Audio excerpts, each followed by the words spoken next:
Samovar की इजाद Russia में हुई थी। ये कलाई और नक्काशी वाला समोवर रेशम राज मार्ग के दौर में रूस के सौदागरों के जरिए सरजमीन कश्मीर में दाखिल हुआ और समावार के नाम से इस वादी में हमेशा के लिए जज्ब हो गया। वाजे ने तैयार कहवे के इस बड़े से भगोने से मुझे वाकिफ कराया तो जाफरानी रंग तलाशती मेरी सवालिया नजरें वाजे से जा मिली।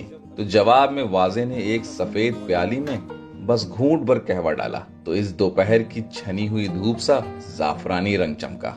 सबसे पहले जब मेहमान आएंगे सबसे पहले कहवा दिया जाएगा, कहवे के साथ में रोटी जाती है, कुलचा देंगे, मीठा कुलचा जो अंकल खा रहे हैं ये वाला कुलचा खाते हैं। हाँ, ये kulcha, this is the kulcha. कहवे की आगे की तैयारी और परोसने की जिम्मेदारी अब इन वेटर्स की होगी। समावार को कहवे से भर के उसके बीचों बीच इस गहरे गोले में सुलगते हुए कोयलों से भरा और उसके ऊपर कुछ कच्चे कोयले डाल के और दहका लिया गया और इस कहवे में थोड़ा सा और जाफरान डाल के दम पे परोसने के लिए रख दिया गया।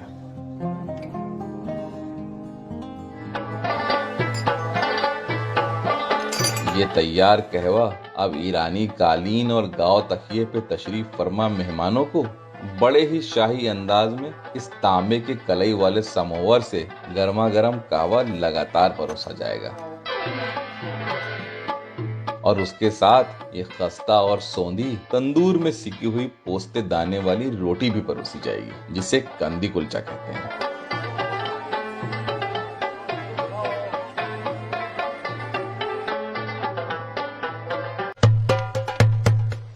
अभी दोपहर के तकरीबन 2 बजे हैं। मुकर्रर वक्त के हिसाब से वाजे ने पहले दूल्हे के वालिद से त्रामियां लगाने की इजाजत मांगी। इजाजत मिलते ही सबसे पहले सभी वाजों ने साफ सुथरे होकर ये कलफ वाले सफेद कुर्ते पजामे पहने और वास्ता वाजा का इशारा मिलते ही खामोशी से अपने अपने काम पे टूट पड़े, मानो कोई किला फतेह करना हो। उसी अंदाज में अपने हिसाब से ढालते हैं, शिफ्ट करते हैं, टिल्ट करते हैं कि वुडन लॉक्स पे इस तरीके की डेगें चढ़ाना सिर्फ यही होता है और कहीं पर भी नहीं होता है। बाकी सब जगह चूल्हे होंगे, गैस होगी, बट इसका जो एक स्मोकी फ्लेवर है वो इन डेगों में जज्ब होता रहता है। सब कुछ गर्म होने के बाद बिल्कुल गर्मा गर्म त्रामी में सेट की जाएंगी और फिर ये वाजवान लोगों तक पहुंचाया जाएगा। और उधर सबसे पहले शुरुआत की तबकमास से। इस जमी हुई परात से घी में डूबे हुए ये भेड़ के सीने के बड़े बड़े टुकड़ों को एक आखिरी बार सिर्फ निचला हिस्सा कुरकुरा होने तक अंगारों पे आखिरी बार सेका जाएगा।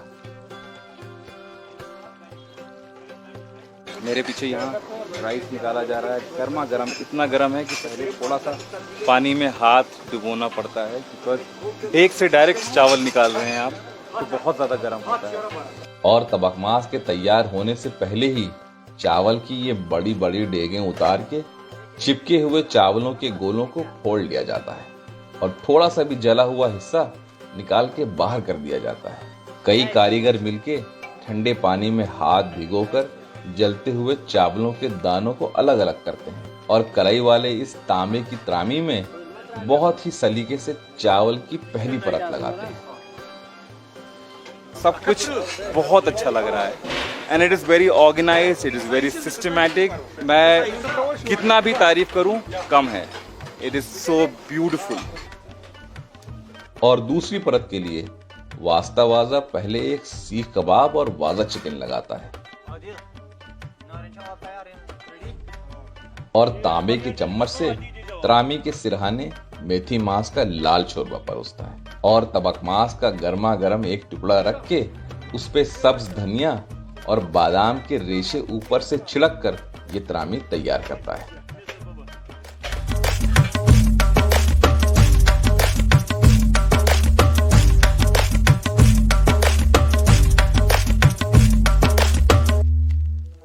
सारी तैयारियां हो चुकी हैं, त्रामी भी सेट हो चुकी है और त्रामी यहाँ से सिंगल त्रामीज जो हैं उस पर सब कुछ सजा करके एक जगह रखी जा रही हैं। फिर उसकी काउंटिंग होती है।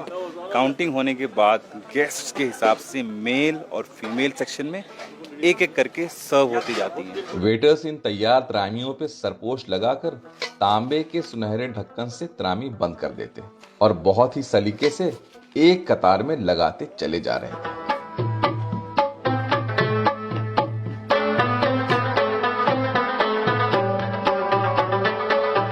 मेहमानों के साथ दूल्हे को भी खाने पे बैठने के लिए कहा गया। शामियाने के दोनों हिस्सों में सबसे पहले कश्मीरी दस्तरखान के अदब के हिसाब से तशनैर में सभी मेहमानों को एक एक करके हाथ धुलवाने शुरू कर दिए। हाथ धुलते ही सफेद दस्तरखान बीच में बिछा दिया गया, जिसके दोनों तरफ मेहमान तशरीफ फरमा थे।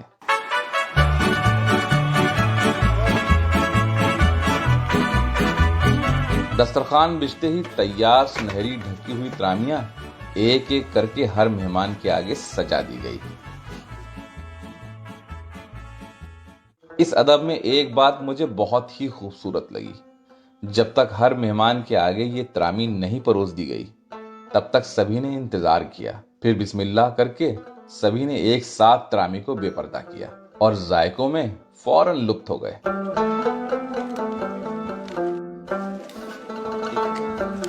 और एक बुनी हुई बास्केट भी, जिसमें मुख्तलिफ किस्म के लवाजमात भी दिए गए, जैसे दही, कोका कोला का कैन, पानी की एक बोतल, mouth freshener, wet wipes, hand towel, tin foil packet और पेपर बैग के साथ और भी कई चीजें दी गईं।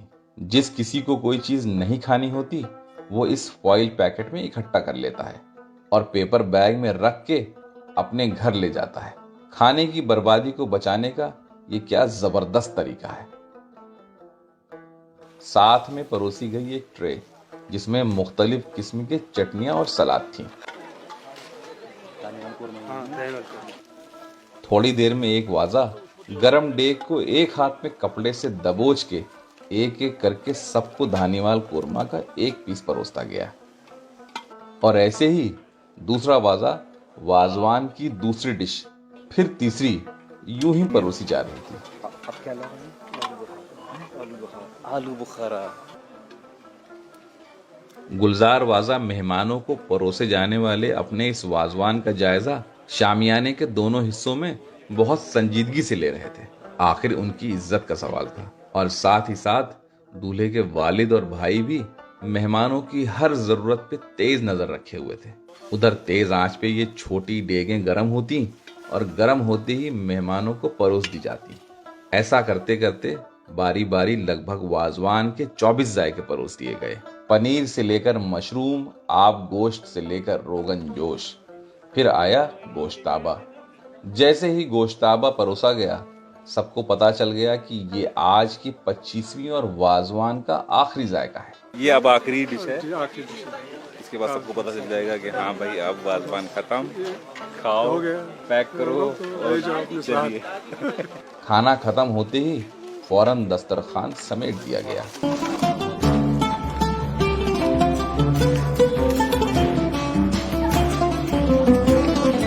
फिर कुछ खास मेहमानों के साथ मेरे लिए भी त्रामी लगाई गई। मेरा भूख से बुरा हाल हो चुका था। मैं तो मानो त्रामी पे टूट पड़ा। वाह वाह वाह। बगैर रुके लगातार मैंने पूरी त्रामी खत्म कर दी।